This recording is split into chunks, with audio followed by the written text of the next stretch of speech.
Okay guys, this is going to be the review video for your test. Honestly, it's not very long because the other one I made for your quiz is forever long and there's plenty of stuff on it, so please make sure you go watch that before.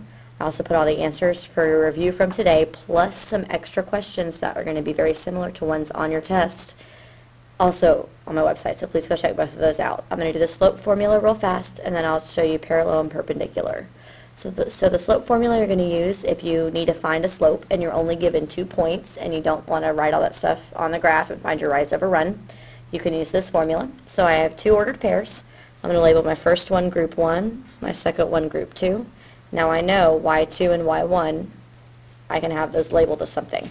So in this case my y2 is my 0. My y1 is my -1. Be very, very careful because we are going to be subtracting a negative, so don't lose that extra negative in there.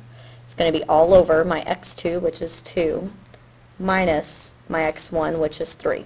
So 0 minus a -1. If I do leave, change opposite, it's leave this one alone, change that to addition, and find the opposite. So now this is 0 plus 1, which is 1, all over 2 minus 3, leave, change opposite, leave it, change it opposite, that's going to become a -1. So this slope is just -1 is my slope. So be very, very careful when you're using this to use the negative and subtraction. Use your calculator if you need to, but don't get caught up because of that. So if I have a parallel lines, they're going to have the exact same slope. So in this case, I have 2 as my slope and 2 as my slope.